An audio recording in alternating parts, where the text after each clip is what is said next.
Good afternoon. My name is Jimmy Kim, and you are tuning in for the greatest show on the planet.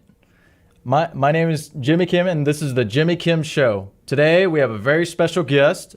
His name is Eugene Vecera. He is a veteran, professor, and former nurse as well. And he's done quite a number of activities throughout his life. So he has a very fascinating story to share with us today.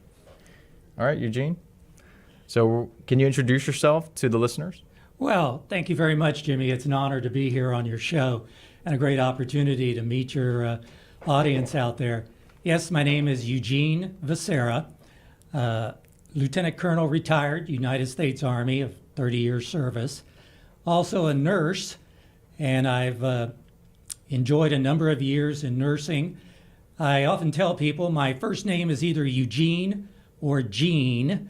So if you see me down the hallway, you can say, "Hi, Gene." And that way you'll remember my name maybe a little easier. Yeah, it makes it easier, for sure. Hi, Gene. All righty. Well, moving on, let me tell you, I really appreciate the opportunity to share with you some of my thoughts today because it's a great opportunity today in our country for things to only get better.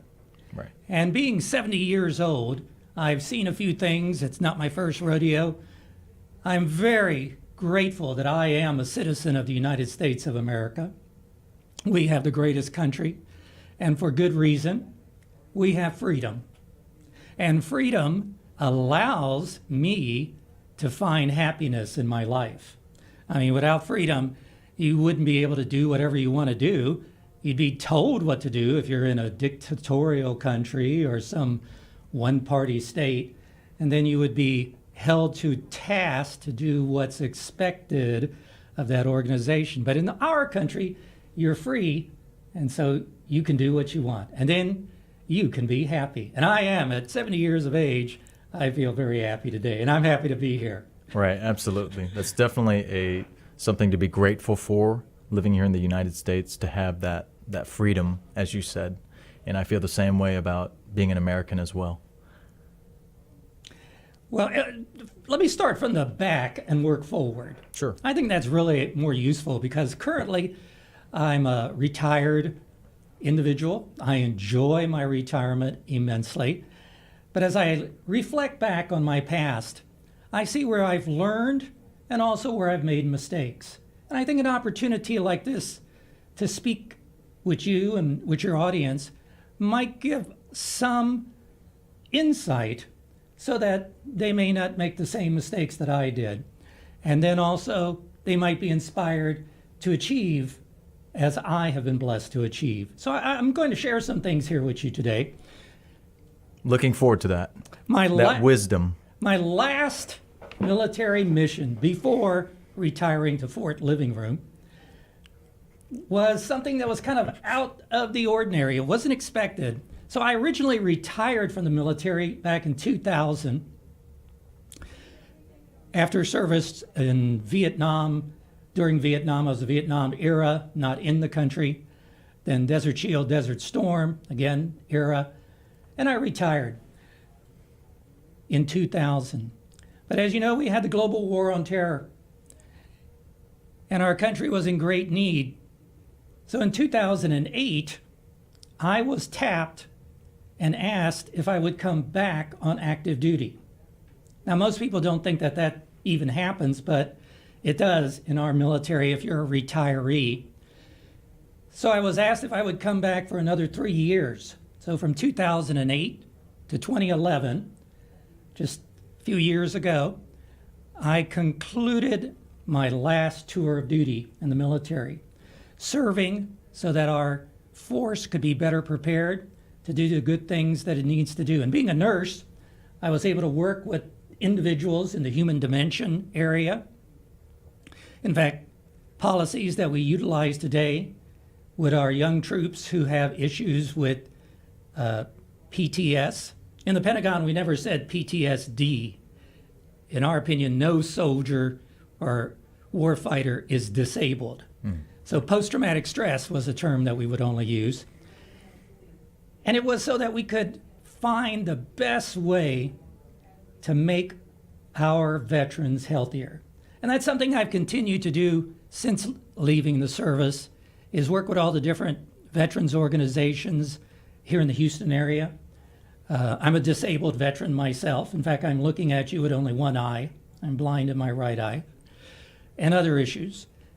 But what's important is that we work together, American citizens and veterans, for the good of our nation together. And I think that's something that's very key to being happy. You know, you see so much polarization in our nation today, and it's unfortunate. If we go back to the Constitution of the United States, that document is so amazing. In Article 4, not amendment, amendments are attached, articles are within the Constitution. Right. In Article 4, it has these words: preserve, protect, and defend. Every American citizen has that duty to preserve our great nation as best as they can for all of our welfare. Protect, I think that really applies to everyone who's involved in those services such as police and fire, but also in our government organizations, elected officials, even those in the bureaucracy. They're preserving the nation. But defending the nation is something very unique, and that's what our veterans are the product of. You have to face the eye of the tiger on this planet. I always like to say there's good people, there's bad people, and there's evil people. Now, you can usually get along with bad people. I mean, if you negotiate, you can work things out, but you can't do that with evil people.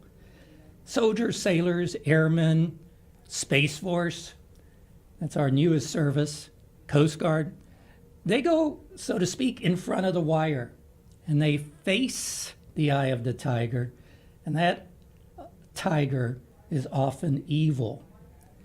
And therefore, they have issues when they return, and they have to work through them, and that's how all citizens support our great nation, by working together. Now, of course, there's much fewer of the defenders. There's an old saying in the military, 98% of the people are sheep, 1% are sheepdogs, and 1% are wolves. Actually, I think there's a lot more wolves than 1%. And unfortunately today, our military is quite small.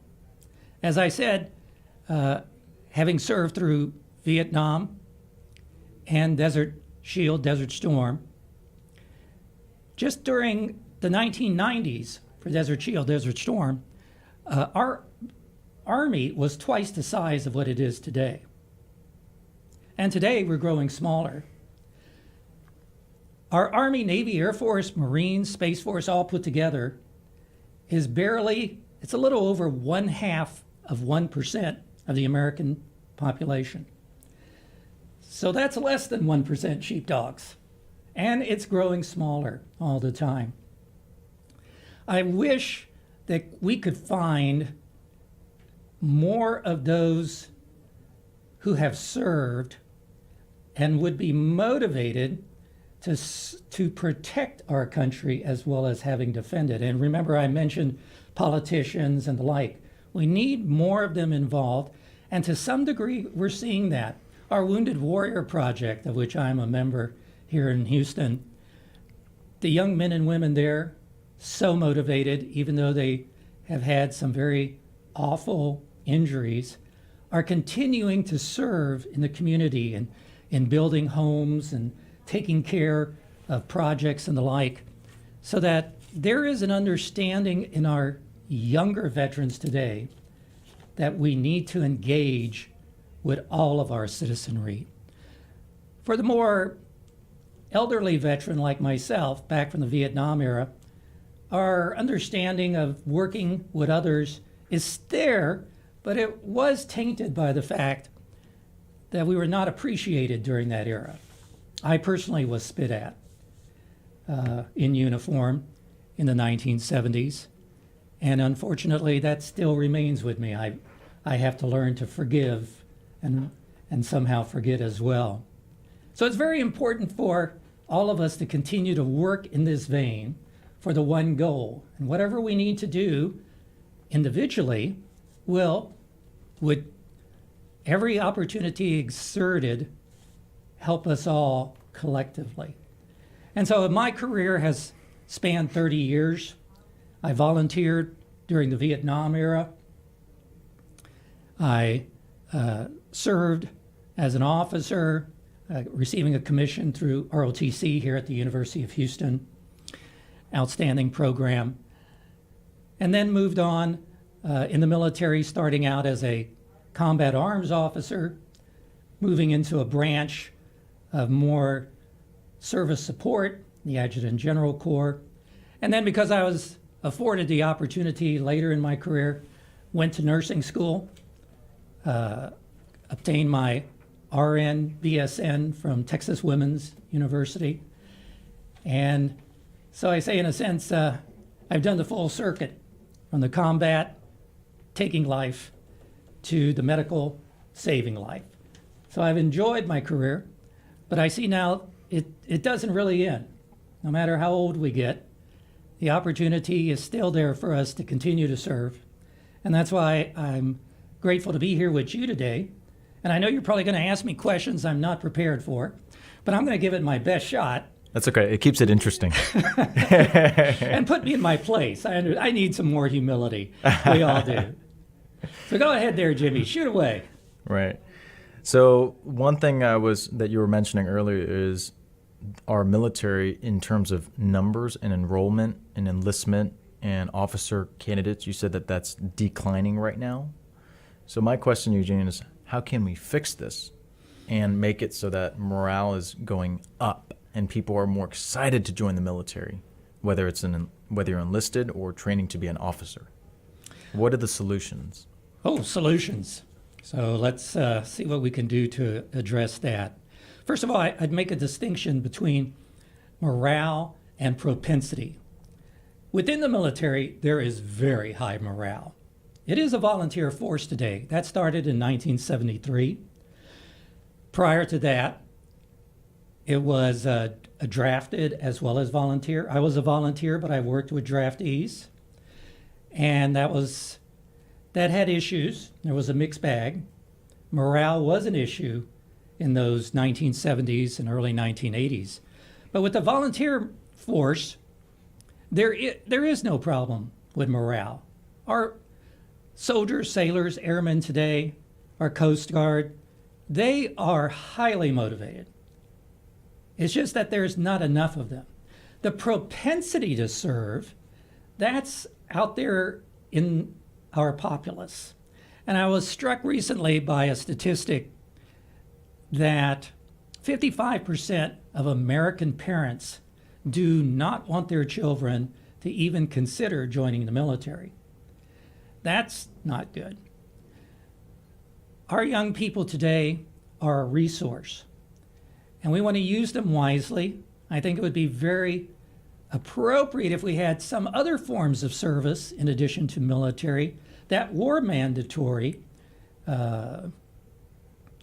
service to the nation in teaching, in medicine, and the like. But at this point, the only requirement is for young American males age 18 to 25. When you walk in the post office, you see that card up there on the counter to register for the selective service, because you could be called someday. Currently, with the reserves and our National Guard, those forces are also highly motivated, but they are small as well. And sadly, I saw in the news just this morning, not often treated very well. The National Guardsmen, who after January 6th were in Washington, D.C., protecting the Capitol, still have not been paid.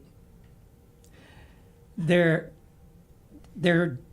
talking in the Congress of paying them. It's close to $500 million to the several states that sent these National Guard, but they have not yet decided on how to do it.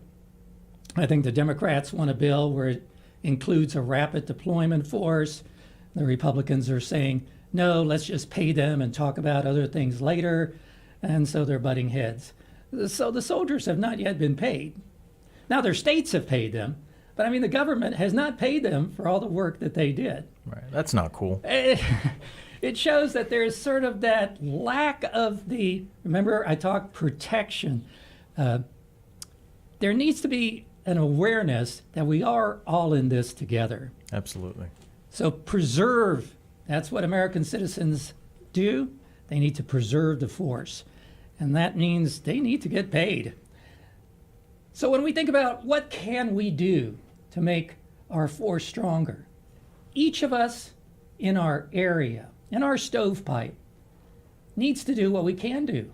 Citizens who have never served in the military and will never serve in the military and really should not, because we can't have a military with everyone that's serving in it, they still have a job to do. And that job is to make things work. So in that case, I'd say, call your congressman and say, hey, we need to get our military personnel paid properly. For those who are in those positions in government, who are protecting the force, they need to make it work. They need to sit down and do the hard work of negotiating so that those are the defenders who are in front of the wire have the wherewithal and the resources necessary.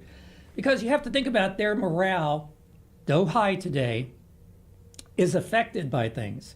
I mentioned during Vietnam, our morale was very badly affected by the hatred directed against us by segments of the American people. And as a result, for instance, one of the organizations I belong to, Vietnam Veterans of America, there is still a lot of angst in trying to reconcile why were we treated that way when we were doing our duty of defending the nation as best we could given the orders we were given. So we need a full court press. Every American has to realize they have a part in the defense of their nation. And doing their part will raise the morale of us all, will add to the propensity of young people seeing the military as a viable opportunity for them to give service. And then in the end, we'll have a better defended country. No doubt. I think that's a great solution to kind of deal with what's currently going on, the things that you've seen that a lot of people out there aren't necessarily seeing. And next, we'll go ahead and move on to the next topic. Can you tell us about your family? I know you have a lot of, is it one or two family members that are currently serving as well? Well, all of us have the greatest children in the world, right? Right. I'm talking out there, I'm sure, to the audience. Everyone who has children, ours are the best. Right. Well, I'm here to tell you, mine are the best. I have two, a son and a daughter. My son, who just turned 30 last month, is a combat pilot in the United States Air Force. In fact, he just returned 2 weeks ago from his fourth combat tour, Iraq. He's been twice in Iraq, once in Afghanistan, and one combat tour in Libya. He's a Reaper pilot, loves his work, but now... Reaper's a drone, right? That is the RQ-9 drone, the remotely piloted aircraft. Seeing things that are changing in our government, he's coming back and he's going to get into the reserves, maintain his military connection, but he's shared with me that he's thinking, maybe I should get into commercial piloting and maybe I'll fly you somewhere someday, Dad, when you board on one of the planes down at Hobby or Bush Airport. My daughter, just the opposite. She would save the whales, literally. She is focused on marine biology. Her bachelor's is in biology, and she has a master's now in, get this, environmental sustainability. Okay. So she's going to be one of those great citizens who supports and does that work that is necessary. She's looking now she's a director of a commercial lab that does assay work, but she's thinking of moving into other fields that are more blossoming today in the world of environment and sustainability. So both of them are my pride. My lovely wife and I, Myrna, our joy is dancing.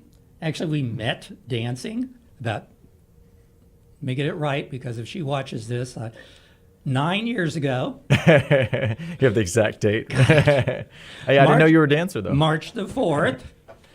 And yes, oh yes, I've done competitive ballroom. We military are not as dull and dowdy as you think. Stop watching all these Hollywood movies. You're getting a skewed perspective. We're very normal people. You know, I would just tell you, in the military, I've known many Rangers, Green Berets, Delta. They're normal people. We're not screamers. We're not Rambos. We're just like you. We take our children to school in the morning, and then we do that important work that we feel called to do, which is defend the Constitution. Right. Yeah, totally true. Although I'm a big fan of Rambo. I am too. Love that movie and his character. He spoke to us Vietnam era. Yeah. Sylvester Stallone? Yes, you know, in Rambo 1, he said to the colonel, are we going to get it right next time? And the colonel said, well, it depends on you, Rambo. And I think that is true. We Vietnam era, we need to work on forgiving the American people and then doing what we need to do to contribute back to our great country, as many are doing, and as I'm trying to do, because it was a tumultuous time. We think this time is the only difficult time we have in our nation's history with the political infighting. There's always, every generation is going to have its challenges. So you have to stay above the water and keep your eye focused on the goal, which is caring and concern for each other, compassion, understanding for each other's differences, embracing those differences, but all under the rule of law of our Constitution. That Constitution of the United States is like a contract. And when you sign a contract for, say, a car, you are held to that contract, aren't you? Yes. Oh, yeah. That is correct. Well, when we were born, we signed a contract literally to the Constitution of the United States. And it has in there, as I just iterated, preserve, protect, and defend. We have to do that. We have to follow its laws. We have to do the best we can and not be contract breakers. I totally agree with you on that as well. Yeah, we have to have a nation of law and order. If we don't have that, we will not have a nation. So true, and if we go to the extremes, you will never get justice from either extreme. If we stay focused on the median, on what is our great nation's great assets, which is our rule of law and our ability to negotiate and work together, we'll stay a great nation. Absolutely. And then we'll have what's necessary when the next need arises, whatever it may be, militarily, economically, medically, financially, all of those areas. Right, and we need that so that the next generation can live in comfortably. And be happy like me. And be happy. and live in peace as well. So true. Yeah. So next, I want to go on to your military decorations and the wars that you've been in. I know you described it a bit already. You don't have to go into that much detail, but kind of like in a nutshell, and also the roles that you had in those conflicts. Certainly. Well, usually you would look at a soldier's or a military person's chest, and you'd look at all those ribbons and go, so what do these mean here? I know you have quite a bit. Well, my favorite for myself, is one most military would not think should be that. It is the National Defense Service Ribbon. And it's one that you get by just being in the military during a time of armed conflict. And here's why that one is more important to me than all the meritorious service and commendation and the like. I have my foot in two camps, pre 9/11, post 9/11. I received an NDSM for service during Vietnam.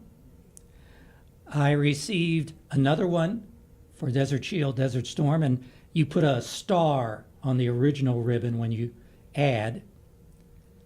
Right. And since recalled, as a retiree recall for Iraq, Afghanistan, I received another star. So I have 2 stars in addition to my NDSM, signifying the 3 major conflicts of the last half century. Now, I must honestly say, in the many different organizations and groups I go to, I have yet to encounter another person like myself who has an NDSM with 2 stars on it. I hope there are some out there. Let me know. I'd like to meet you. We'll have to start our own little support group. That is outstanding. But it's very rare. Right. And so I'm very proud of that. As service goes, when you're in the service for as many years as I was blessed to be, you have the opportunity to do many things. I've had overseas assignments as well as here in the States. I've worked at Training and Doctrines Command. In fact, I served under General Martin Dempsey, who went on to be President Obama's chairman of the Joint Chiefs. I've served in FORSCOM, the Forces Command. I've served in Southern Command, which is all of Latin America, our support there. I was the deputy commander at Puerto Rico at Fort Buchanan. And because we had a terrible hurricane, something we know about here in Houston, Right. but in Puerto Rico in 1999, we had Hurricane Georges, which was an awful hurricane. Because of it, and being the deputy commander, I became the Emergency Operations Center manager, somewhat like County Commissioner Judge Emmett was during Hurricane Harvey. I was that for our military forces in Puerto Rico and throughout the Caribbean at that time, and received a Humanitarian Service Award for that. I also had the need to serve in 1992. I happened to be in Los Angeles for the LA riots. So that was a very unfortunate era of our history. Remember, January 6th, we sent the National Guard. In Los Angeles in 1992, it was so bad, not only did we have the Guard, we had to call the active Army up. So I was with 9th Regiment Manchus from Fort Ord and was in support for their activities there, and saw a lot that really made me realize it's sad when we fight, but it's fortunate that we have the processes to bring our country back together.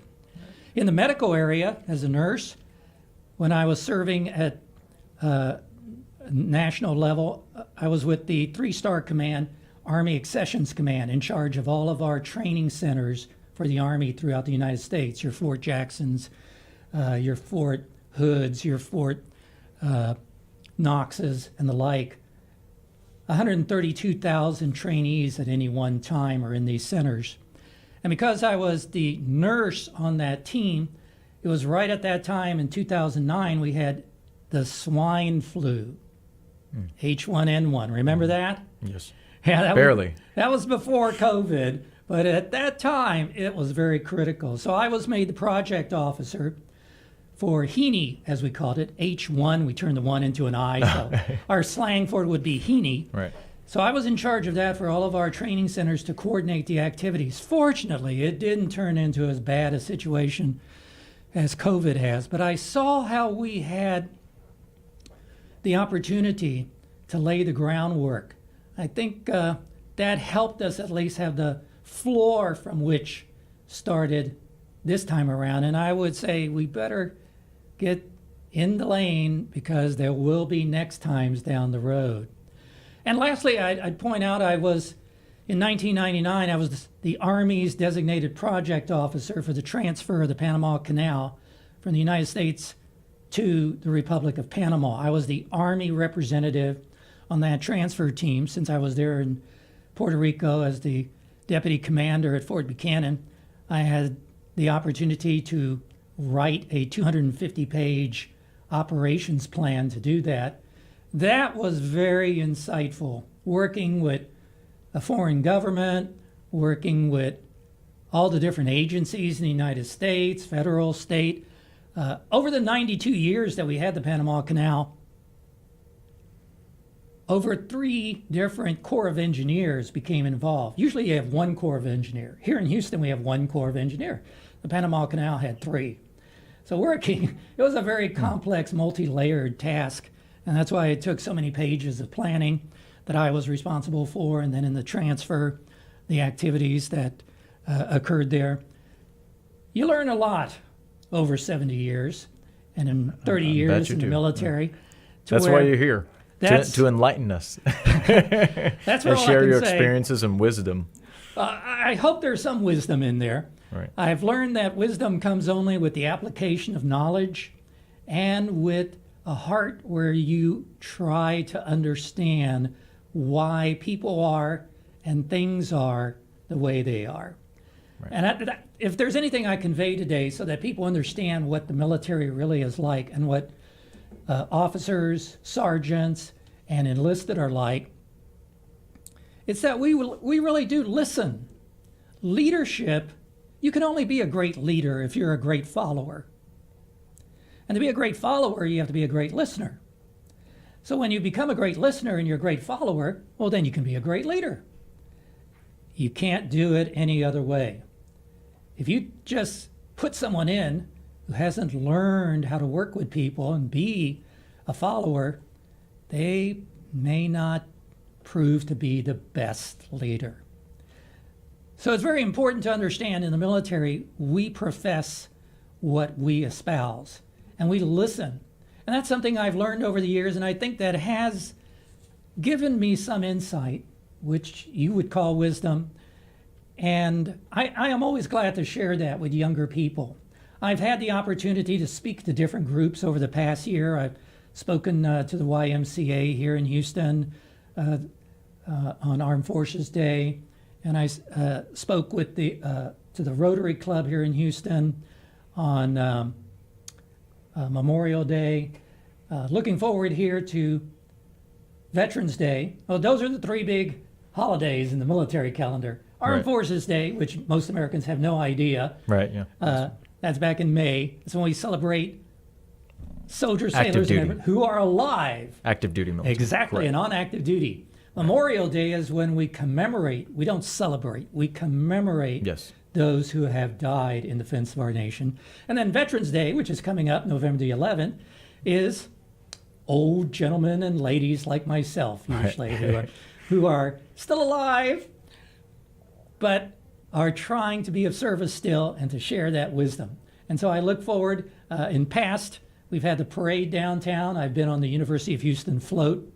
My dear sister Nancy is a coordinator there at the alumni office, and she said, we got to have a veteran on the float. So Eugene, you're the one. So I've participated gladly. And meeting young people, for instance, at that parade, you have all the JROTC units. Oh, right. It's just very heartening to see young people wanting to be a part of their nation's Armed improvement. Forces. Now, very, very few JROTC ever go on active duty. Maybe most people don't know that. It's like less than 2%. I didn't know that. Most of them are just in it for the experience and to appreciate the discipline that the program affords. And that's very good. It makes better citizens. And all of us need to be better citizens. In fact, I just learned recently, Space Force is the newest armed force. And there will be a JROTC unit designated here in Houston as a Space Force unit. I believe it's going to be in the Klein School District. And so if there's someone out there who wants to be an astronaut someday, right?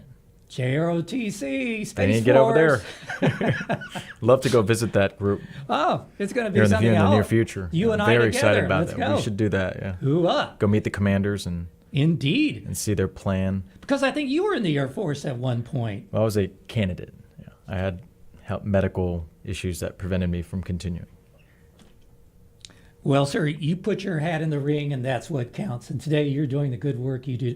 All of us have different paths, don't we? Yes, absolutely. But yeah, as you said, I tried, so I can say that much. But go ahead.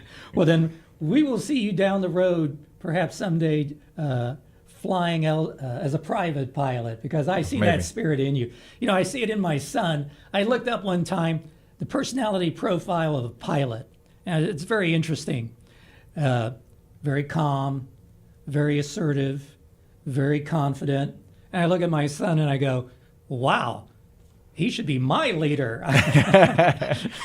Because he's got all those traits. And I understand now why pilots are pilots. And I see that in you. You would definitely make a great pilot. So Eugene, thank you so much. I take that to heart, and that I'm thrilled to hear that kind of feedback coming from a former lieutenant colonel. So if you would explain to the listeners that may not be as well versed on military roles in our government, can you explain what the chairman of Joint Chiefs of Staff is? Yes. You had mentioned that term earlier. Yes, indeed. I feel like it's not as well. Some individuals may not know what exactly that is. Mm-hmm. The chairman of the Joint Chiefs is a concept that was created in 1986 in the Goldwater Nichols Act that reformed our military.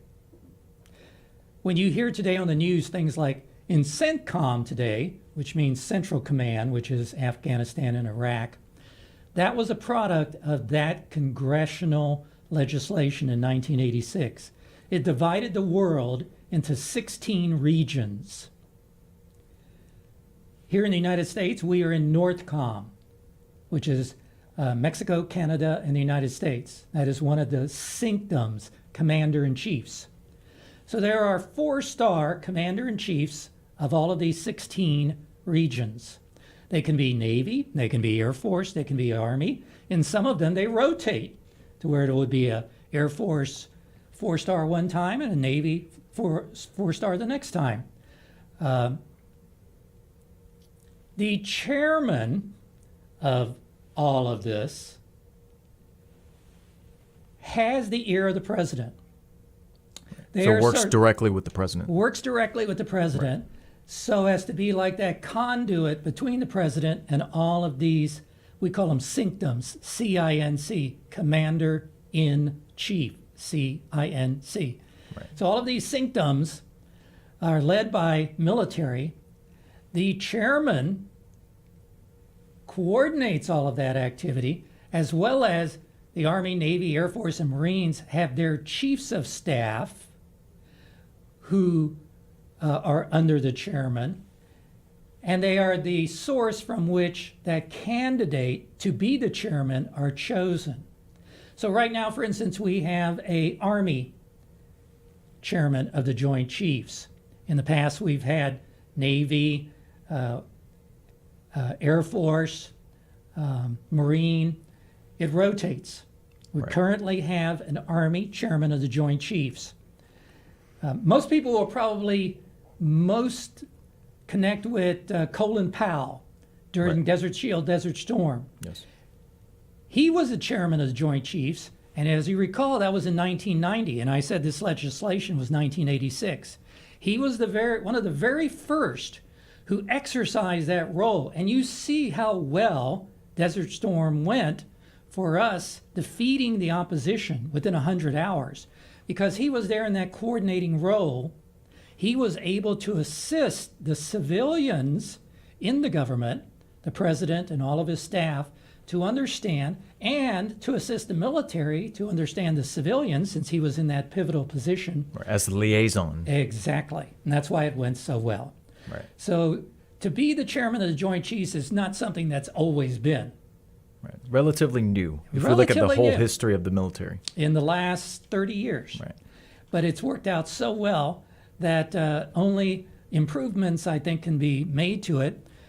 As you see in the military today, it's necessary for us in the military on active duty to be apolitical, which is why they try to stand back, not get engaged in politics, but to be the defenders of the nation. And so that's why sometimes you see on the news, they'll say things that they say. They should not get involved in politics, and so maintain that position of liaison and leadership. Right. Again, good leaders are good listeners. So one experience of mine have been general flag officers, and that means when you have a star, you have a flag.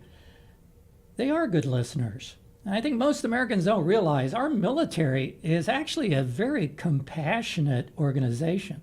It cares for its own, and it cares for our nation, and it really is an amazing family to be a part of. Those years that I served, when they asked me to come back after retirement as a retiree recall, I was ready. And if they asked me today, I would do it again. Because it's just an amazing organization, our American military. We're not out there to conquer the world. We're there to secure freedom. And as I said earlier, freedom leads to happiness. You can't have happiness unless you have freedom to exercise your talents and your ability. So that is how it starts at the top with the chairman of the Joint Chiefs, works down to the Joint Chiefs, and then to all the different sync commanders throughout our force. Okay, yeah. So very important role. And as I said, a lot of individuals out there that have not served in the military may not be as familiar with that position, yet it's so important in our political system. It is indeed.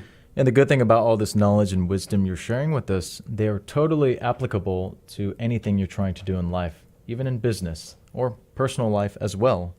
And from my personal experiences in life, application is the key. You could have all the knowledge in the world in your brain, but if it is not applied, it's almost useless.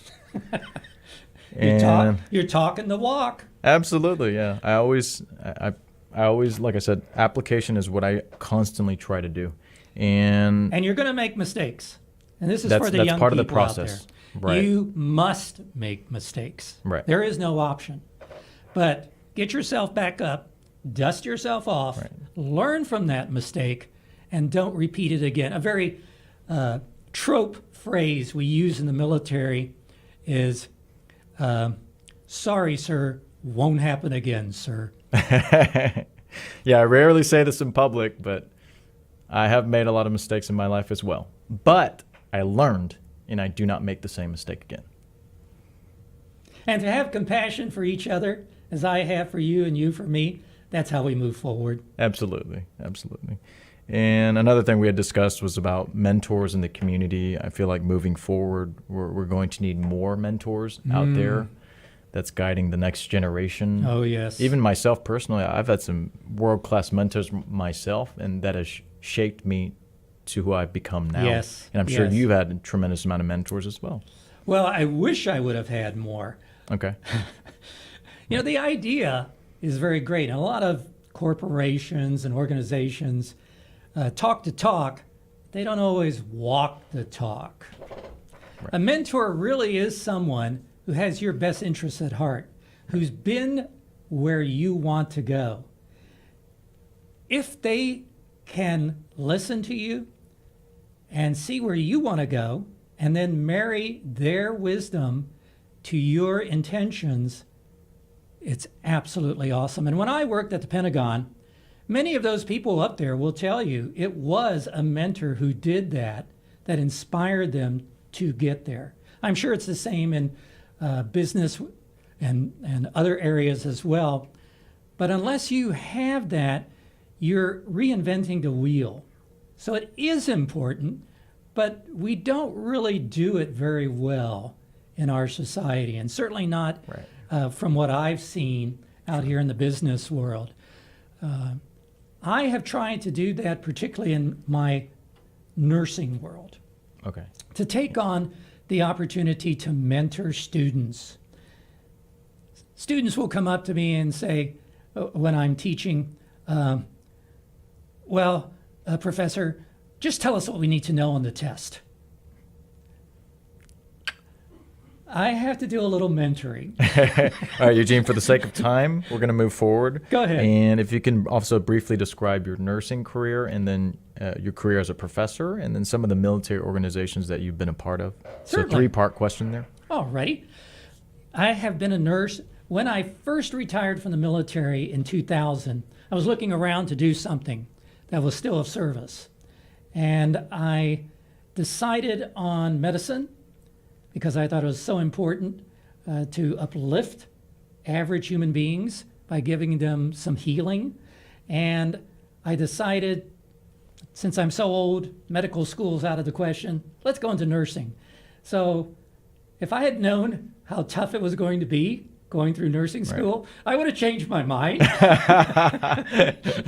Whoa, oh, but got through that, 4 years of nursing and got the BSN, then went into practice, clinical practice. My specialty is psychiatric nursing. That's when the military saw that. That's when they called me back to be a nurse in support of operations for Iraq, Afghanistan. Then I came back from that tour and started to teach. Was a director of a school of nursing, a vocational nursing school here in Houston, and then taught at another school and became an adjunct professor at the University of Texas in the medical center. And I always try to share with my nursing students the military aspect of medicine. Medicine starts in ancient Greece, and Hippocrates, who's the father of medicine, is quoted as saying, if you would be a physician, then follow the military. I would share with my nursing students how through the ages the military has taken care of those who are wounded and improved our understanding of medical science up until today, when many of the things that were developed during Iraq and Afghanistan, miniaturized equipment, quick clot, which even today for people who have hemophilia is a great lifesaver. It's a bandage that the moment you put it on, within seconds, it coagulates the blood. That was developed during the Iraq-Afghanistan period. So many things the military medicine has brought to the fore that student nurses don't know that. So I would give a seminar on military medicine and mentor them on understanding the role of medicine in the military.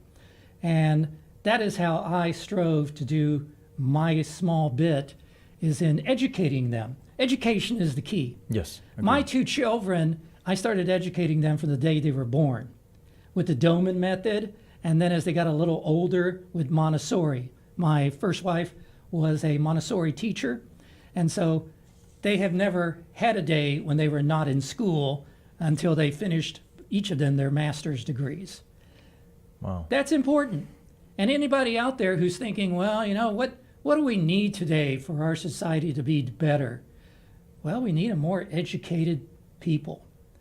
I agree. That's the key to solving all the problems. And I think more educated people will be better mentors, and then better mentoring will result in us not infighting so much and seeing each other as enemies, because intelligent people don't do that. And if they do, I'm shocked. They are not intelligent.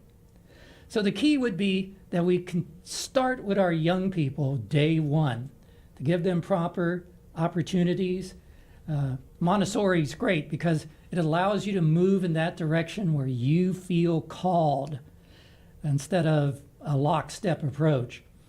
It is good to have standard education as a starting point, but then to continue from that point, I think both of my children were blessed with that, and they reaped the rewards abundantly and are continuing to do so. I'm very proud that I had a part in that and mentored them. So now I'm trying to do that as I encounter in my experiences in the medical area, as a veteran in different veterans organizations, and the like. Okay. And can you explain which organizations you're a part of and what were your roles? Once again, briefly. Oh, boy. We have to wrap up here pretty soon. Well, then I'll make it as brief as I can. Sure. I'm a past president of the Military Officers Association, which is the largest officers group here in the Houston area. Past president of the Military Officers of the World Wars, which is the oldest officers association. Past vice president of the Association of the U.S. Army, which is probably one of the largest military veterans organizations. I've been on the committees in the American Legion.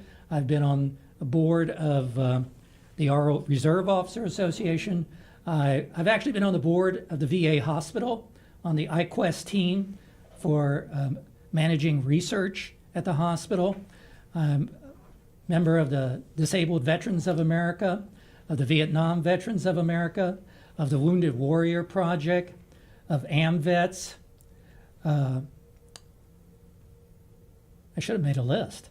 I made Quite a list already. I made a list not too long ago, and I counted. Wow. I was 12 organizations that I'm a life member of. Right. And if there's more out there, worthy ones, I'm going to join. You're them ready and too. willing. Sign me up. Quite amount of experience there. It never ends But thank being you a servant. for doing all that work. Jimmy, it's an honor to be in your presence because I know you're serving in your lane of activity. I'm serving in mine. As we put all that together, we can only be a better country as a result of that. I and agree. all of us pull together. I And agree. it's just so great that we continue to try to serve America's needs, and they're going to get more difficult in the future. I mean, we I always see thought that. all the artificial intelligence would solve it for us. And I saw recently where Elon Musk said, beware, artificial intelligence is going to bring up the demons. Right. There is no simple solution. Agreed. And the last question here is, so what are your plans for the future, Eugene? And then after that, your top 3 success tips to be successful and prosper in life, no matter what you're doing. So Whoa. 2-part question. All right. What do I plan to continue to do? I am continuing to keep my eyes focused on serving those individuals in the political arena, especially young veterans who want to get into politics, Okay. to give them the support. Politics is a very difficult business today. Right. Unless you have support around you, regardless of which party or group you're with. Research has shown, I'm a psych nurse, when you get up in front of a group, 10% of the people hate you right away, 10% love you right away, and the other 80% in the middle are kind of just waiting to see if you're going to screw up or if you're going to impress them. You need support in order to have the wherewithal to get up in front of groups and do that important work of leading our nation. So I'm actually getting involved today more and more with supporting young veterans in the political arena so that they can at least have their opportunity. So that's what I'm working towards and doing. 3 tips. Well, you know, General Patton always had 3 tips. They were real simple. Attack, attack, attack. I'd like to make He's mine quite a the little general. more precise. Sure. First one is something I've been saying here. Learn to listen. You know, we're real easy at talking and not hearing. Turn off mouth, open ears. Tip number 1. Tip number 2, you don't know it all. So don't act like you know it all. Don't be telling other people and using that finger or telling them. When you are encountering the opportunity, sit down with people. Try to understand and then together reach the solution. And lastly, I would say, stay joyful. If whatever you're doing does not give you joy, quit doing that. Find another lane of activity. Unless you're joyful, that defeats everything. I like what Mattress Mac here in Houston would always say. Find the job that gives you joy, and you'll never work another day in your life. Right. So find that joy. Yep. I couldn't have said it better. I'm sure you could. All righty. Well, we are wrapping things up here. To all the listeners and viewers, thank you so much for tuning in. And our next show will be next Monday, 12 to 1 p.m. Jimmy Kim signing off here. Have a great day.